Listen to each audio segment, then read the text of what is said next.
focus. Hello students, how are you? Today I am back with my next video for class 5th.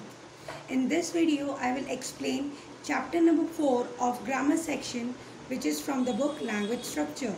I request you all to take out chapter number 4 of this book. It is on page number 23. As you can see, chapter number 4, noun genders. Gender यानी कि लिंग. जैसे आप जानते हो हिंदी में 2 प्रकार के लिंग होते हैं, स्त्रीलिंग और पुल्लिंग. इसी तरीके से इंग्लिश में 4 प्रकार के लिंग होते हैं, masculine, feminine, neuter and common gender. Masculine a noun that denotes a male person or animal is said to be masculine gender.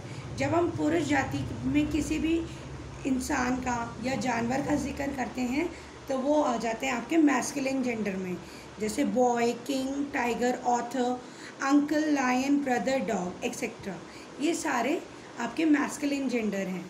Feminine gender, a noun that denotes female person or animal is said to be feminine gender. जब हम किसी व्यक्ति जो कि स्त्री जाति को belong करती है या ऐसे किसी जानवर का जो स्त्री जाति को बिलोंग करते हैं तो उन्हें हम फेमिनाइन जेंडर में रखते हैं. जैसे girl, madam, queen, aunt, women, daughter, princess, lady. ये सारे फेमिनाइन जेंडर हैं. Turn the page please. Now comes the common gender. A noun that can be either male or female or animal is said to be a common gender. It does not denote definite gender. तो common gender बच्चों वो gender होता है जिसमें हमें ये नहीं पता होता कि जिसके बारे में हम बोल रहे हैं वो लेडी है या वो जेंट्स हैं. जैसे चाइल्ड, एक लड़का भी हो सकता है, एक लड़की भी हो सकती है. सिटीजन, नागरिक, एक औरत भी, एक आदमी भी हो सकता है. पेशेंट, एक लेडी पेशेंट भी हो सकती है, एक जेंट पेशेंट्स भी. फ्रेंड, लेडी फ्रेंड या जेंट्स फ्रेंड भी हो सकता है. उसके बाद ऑर्फिन, कोई भी हो सकता है. Cousin, enemy, student, person, doctor, teacher, Taylor.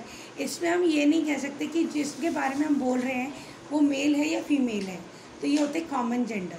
Common gender केवल लिविंग थिंग्स के लिए यूज़ होता है, केवल लिविंग थिंग्स के लिए यूज़ होता है. Neuter gender, a noun that denotes a thing without life, neither male nor female, is said to be neuter gender. Neuter gender उन चीज़ों के लिए होता है जो कि ना तो मेल होते हैं ना फीमेल होते हैं, मतलब वो नॉन लिविंग थिंग्स होते हैं. House, desk, school, tree, book, mountain, chair, pen, river, table, wood, road. ये सारे जो है आपके न्यूटर जेंडर है क्योंकि ये सारे नॉन लिविंग थिंग्स हैं. Collective noun even when they denote living beings are considered of neuter gender. जब हम लोग कलेक्टिव नाउन का बात करते हैं तो हालांकि वो मेल और फीमेल के बारे में डिनोट भी करते हों तब भी उन्हें हम न्यूटर जेंडर में रखते हैं. Children and young ones of the animals are sometime referred to as neuter gender. कई बार चिल्ड्रन और जो जानवरों के बच्चे होते हैं उन्हें भी कई बार हम न्यूटर जेंडर में ही रखते हैं.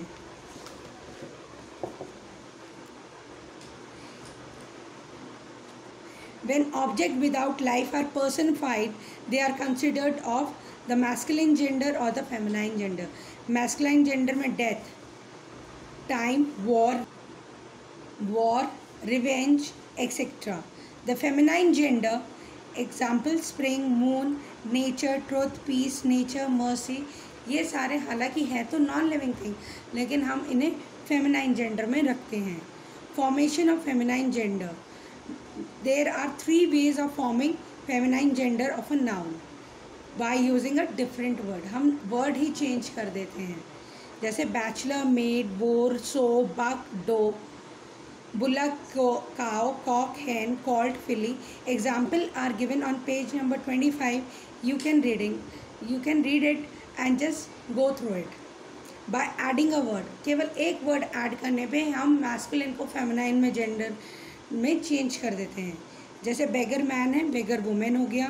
Brother in law, sister in law, son in law, daughter in law, father in law, mother in law इस तरीके से हमने वर्ड चेंज कर दिया है और वो पूरा का पूरा फेमिनाइन जेंडर में चेंज हो गया है। बाय एडिंग ESS हम ऐड करके जो है फेमिनाइन जेंडर में चेंज कर देते हैं। Author, authoress, count, countess, baron, baroness, giant, giantess, heir, heiress, lion, lioness, poet, poetess.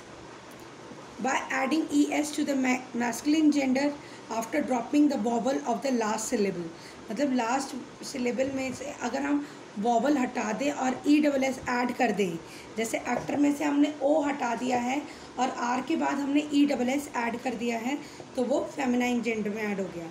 Tiger, tigress, waiter, waitress, instructor, instructress, इस तरीके से। By adding ES to the masculine gender in less regular way, abbot, abbess, god, goddess, murderer, murderess, duke, duchess, master, mistress, sorceress, sorceress. So this is all for today. Now I am going to give you some exercise which you can fill in your book itself. बच्चे ये आप लोगों को पीछे exercise example में दे रखे हैं, जैसे काऊ का बुल है, शेपर्डेस का शेपर्ड है, प्रीस्टेस का प्रीस्ट, बैरनेस का बैरन, नीस का नेफ्यू, मिस्ट्रेस का मास्टर, गूस का गैंडर, मैडम का sir, doe, buck, hen, cock, peahen, peacock, heroine, hero.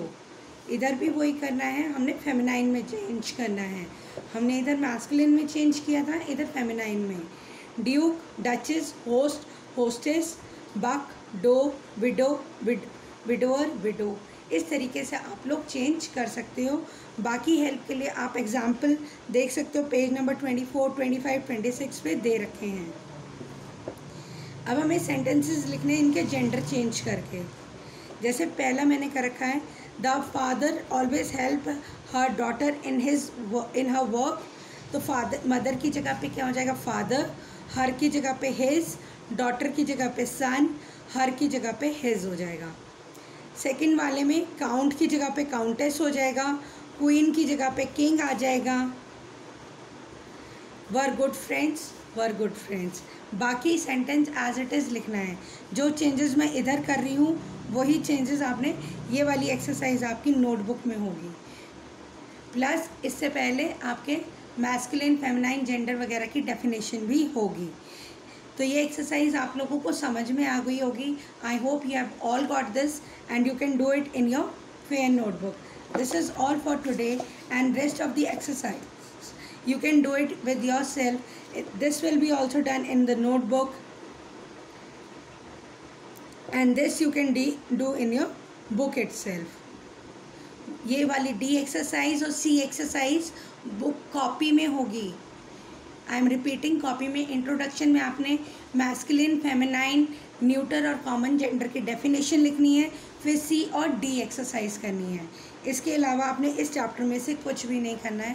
Thank you for watching my video and wait for my next video. Bye.